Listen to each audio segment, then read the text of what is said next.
Um dos crossovers mais icônicos de todos os tempos, que inclusive foi inspiração para o nome de uma liga semi-profissional de basquete nos Estados Unidos, a Crossover. Jamal Crawford é um dos sexto homens mais famosos da história da NBA, além de ser o líder de jogadas de 4 pontos de todos os tempos da liga. Que é quando você converte um arremesso para 3 pontos, mas sofre a falta e depois converte um lance livre logo em seguida. E é sobre a carreira deste homem, Jamal Crawford, que eu vou te contar no vídeo de hoje.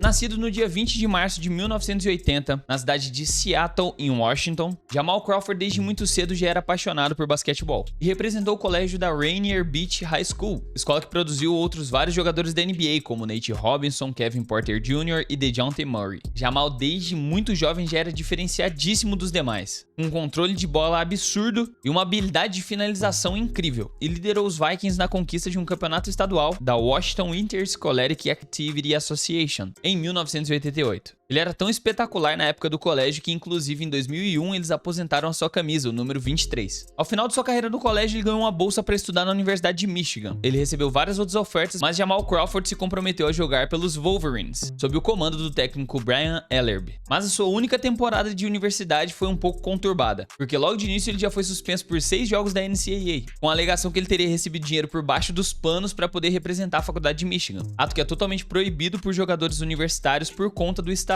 do amadorismo. Então, até que eles representem alguma liga profissional, como a NBA ou a D-League, eles não podem receber nenhum real. Após a suspensão, ele já se juntou ao time titular da equipe e teve médias incríveis de 16,6 pontos de média, 4,5 assistências, com 2,8 rebotes na temporada. Mas infelizmente o time de Michigan foi derrotado na primeira rodada do torneio de basquete masculino da Big Ten Conference do ano de 2000. E depois da sua temporada de calouro, ele já se declarou para o draft da NBA dos anos 2000, uma classe de draft que não foi lá das melhores, tanto que a primeira escolha foi o Kenyon Martin. Jamal Crawford foi selecionado na 8ª posição pelo Cleveland Cavaliers, mas foi negociado logo em seguida para o Chicago Bulls em um acordo no dia do draft, que incluía os direitos do Chris Mihm, e nesse draft foi a escolha de número 7. Os analistas esportivos norte-americanos diziam que ele tinha potencial até mesmo para ser uma escolha melhor nesse draft, porém eles tinham receio da sua adaptação na liga por conta do seu porte físico, ele era um pouco mais magro. Mas as expectativas eram ótimas para um armador de 1,98 m com 2,08 m de envergadura. Em seu primeiro ano no Chicago Bulls, na temporada 2000-2001, Jamal Crawford lutou contra o seu arremesso, pois ele teve uma média de apenas 35,2% de aproveitamento de quadra, mas já mostrou muita personalidade com o seu estilo de jogar basquete parecendo um jogador de streetball, com dribles desconcertantes e finalizações acrobáticas. E ao longo de sua primeira temporada ele conseguiu passar da marca de 2 dígitos umas 10 vezes durante a temporada regular, e terminou sua temporada de calouro com 4,6 pontos,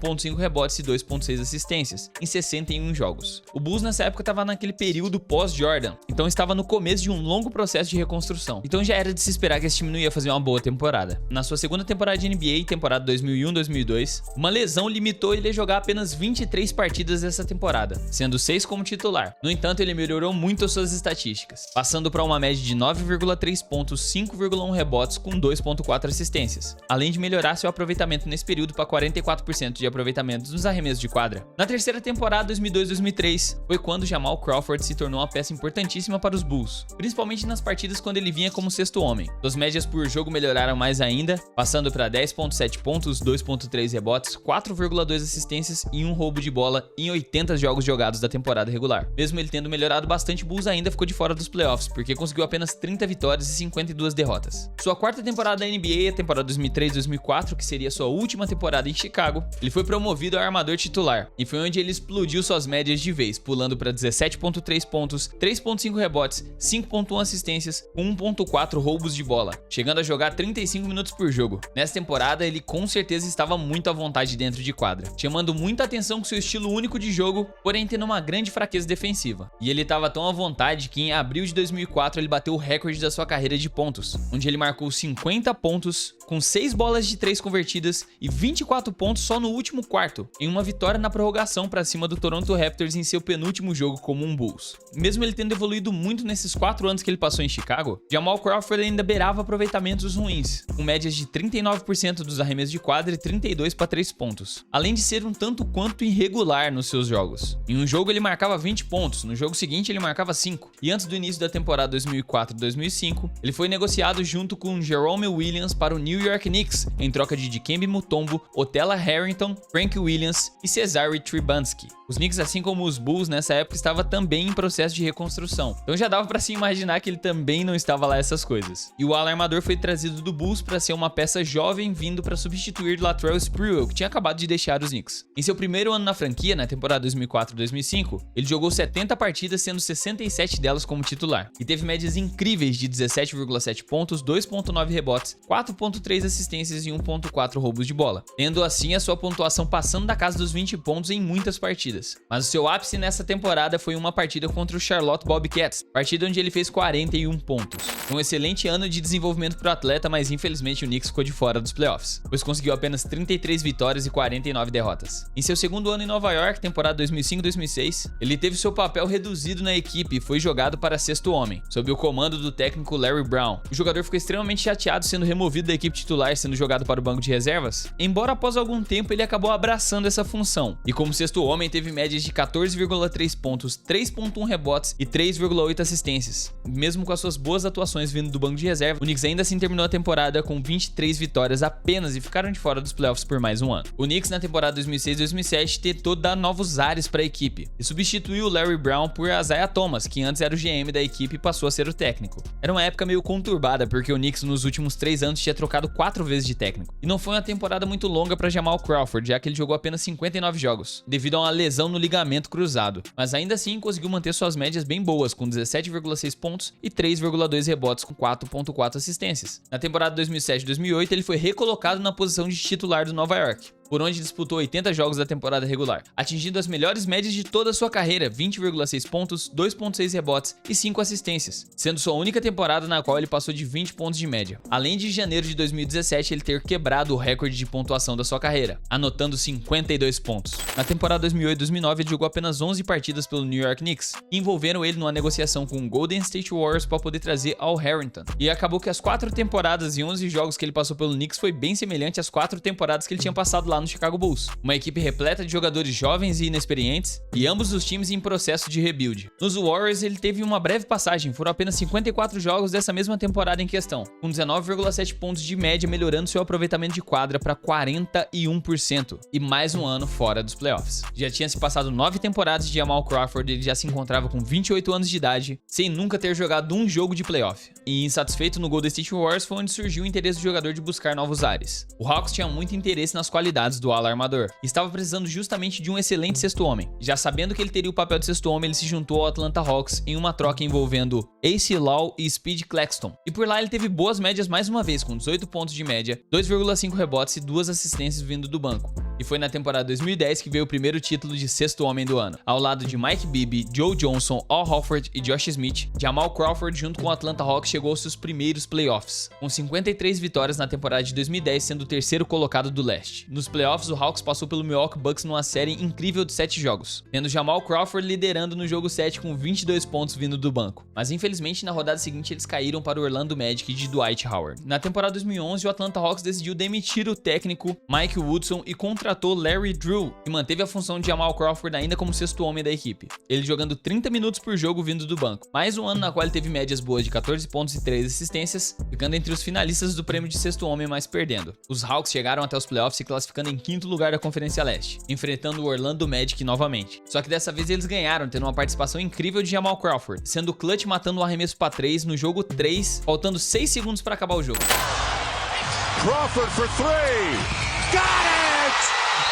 Passando para as semifinais de conferência nesse ano, na qual foram eliminados pelo Chicago Bulls de Prime Derrick Rose. Na temporada seguinte ele assinou com o Portland Trail Blazers. Estamos falando agora da temporada 2011-2012. E Jamal Crawford teve um aproveitamento de 14 pontos e foi o líder nos aproveitamentos de lance livre, com 92,7%. Mas ainda assim foi uma temporada abaixo do que os torcedores de Portland esperavam. E o time do Trail Blazers ficou em 11º colocado e mais uma vez Jamal Crawford de fora dos playoffs. Foi então que em julho de 2012 ele assinou com o Los Angeles Clippers, integrando um time que marcaria uma geração em LA, popularmente conhecido como os Lob City Clippers, e o nome veio das pontes aéreas incríveis que esse time fazia. Vem me falar que você não lembra do dia em que DeAndre Jordan praticamente acabou com a carreira de Brandon Knight, ou senão da ponte aérea do Jamal Crawford passando a bola no meio das pernas para a finalização do Blake Griffin. Essa eu posso falar que eu assisti ao vivo. Por lá, o time de Chris Paul, Blake Griffin, DeAndre Jordan e Jamal Crawford prometiam um título inédito para o time do Clippers, porém que não foi bem assim. As suas 5 temporadas no Clippers podem-se dizer que foram seus melhores momentos, já que em 2013, com uma média de 16,5 pontos, ele ficou em segundo na corrida para sexto homem. No ano seguinte, no ano de 2014, ele ganhou o seu segundo prêmio de sexto homem com uma média de 18,6 pontos e 3 assistências por jogo. Em 2015, ele passou a marca dos 16 mil pontos na carreira, com uma média de 15,8 pontos de média. Na temporada de 2016, ele anotou 14,6 pontos de média para ganhar o seu terceiro título de sexto homem do ano, e em 2017, já seu último ano pelo Lob City, ele teve uma média já mais abaixo, com 12,3 pontos e 2,6 assistências. Por lá, ele foi uma peça extremamente importante vindo do banco e o time do Clippers era extremamente sólido, tanto que nesse período que o Jamal Crawford jogou por lá, durante essas 5 temporadas, a temporada na qual eles ganharam menos partidas foram 51 vitórias. E em 2014 até quebraram o recorde da franquia, que é o recorde até hoje de 57 vitórias. Eles iam todos os anos aos playoffs ficando entre os 4 primeiros colocados do Oeste, porém nunca passaram do segundo round, o que era muito decepcionante para os torcedores do Clippers. Seja por apagões da equipe, deixando virar um 3-1 na série, seja por lesões do Blake Griffin, seja lesões do Chris Paul, sempre tinha algum motivo que eles não conseguiam chegar até uma final de conferência. E em 2017, o clima dentro do vestiário do Clippers já não era mais o mesmo, e a equipe começou a se desfazer aos poucos. E a temporada de 2018 ele representou o Minnesota Timberwolves, onde ele teve uma média de 10 pontos por jogo e 2 rebotes, ajudando inclusive o Minnesota a ir até os playoffs como 8º colocado, mas caindo já no primeiro round para o Houston Rockets do James Harden por 4-1. Na temporada 2019 ele foi parar lá no Phoenix Suns, onde já se indicava um fim de uma carreira longa, já que suas médias de pontuação caíram muito para 7,9 pontos, mas o tempo de quadra do veterano caiu bastante também, ele estava jogando na casa dos 19 minutos por jogo, mas que mesmo assim não deixou de fazer história. Em abril de 2019 ele fez 51 pontos numa derrota para o Dallas Mavericks e se tornou o único jogador da história da NBA a fazer 50 pontos ou mais por 4 equipes diferentes, além de passar um recorde de Michael Jordan como o jogador mais velho da história da NBA a fazer mais de 50 pontos. Ele tinha 39 anos de idade nesse jogo, sem esquecer que ele também foi o único jogador a passar da marca de 11 mil pontos vindo do banco de reserva. Em 2020, surpreendendo a todos, o Brooklyn Nets anunciou que tinha contratado o veterano de 40 anos Jamal Crawford. Ninguém entendeu nada, mas na época 4 jogadores da equipe tinham testado positivo para Covid, e foi durante a temporada da bolha, aquela que aconteceu lá em Orlando. O Brooklyn precisava de reforços com urgência, e é aí que entra o alarmador Jamal Crawford de 40 anos para apenas os últimos 8 jogos da temporada pela equipe. No dia 4 de agosto de 2020, foi seu único jogo pelo Brooklyn Nets, e o último jogo de sua carreira também, na qual ele anotou 5 pontos e 3 assistências em 8 minutos jogados, em uma vitória para cima do Milwaukee Bucks de Giannis Antetokounmpo. Com esse jogo, Jamal Crawford se tornou o 29º jogador a jogar uma partida da NBA com 40 anos de idade, e o 8º jogador a cumprir 20 temporadas de NBA. Ele se afastou das quadras pela temporada 2021 e 2022, anunciando sua aposentadoria oficialmente em março de 2022, infelizmente sem nunca ter conquistado um título da NBA. E me deixa de cara, mano, porque tem muitos jogadores que não entregam tudo que ele entregou e mesmo assim conseguem jogar por equipes vitoriosas. Ainda hoje, Jamal Crawford trabalha com aquilo que ele ama, o basquetebol. Em 2021, ele se iniciou nas transmissões de basquete da NBA League Pass. E ainda nesse ano ele foi contratado pela TNT, que fez uma das apresentações mais legais que eu já vi para um comentarista de basquetebol, mano. Ele chegou na emissora deitando geral no crossover. Ele ainda faz parte como um dos organizadores e fundadores da Liga Pro Am Crossover, além de promover vários camps de basquete em Seattle, sua cidade natal, e ajudar em vários projetos sociais por lá. Ele é muito admirado lá na cidade. E até hoje, vira e mexe, ele tá numa liga semiprofissional de Pro Am aí, dropando 50 pontos na cabeça de algum novato, mostrando que ele não esqueceu como é que se joga basquete. E essa foi a história do maior sexto homem que a NBA já viu, Jamal Crawford. Me diga o que você achou sobre a carreira dele aqui nos comentários. Se você gostou do vídeo, você pode considerar se inscrever aqui no canal, ativando o sininho de notificações para você não perder mais nenhum vídeo e receber tudo em primeira mão. Se puder, deixa o like para que o YouTube entenda que você gostou desse conteúdo e recomende para mais amantes de basquete. E a gente se vê no próximo vídeo. Minhas redes sociais estão aqui na descrição. Então até a próxima e falou!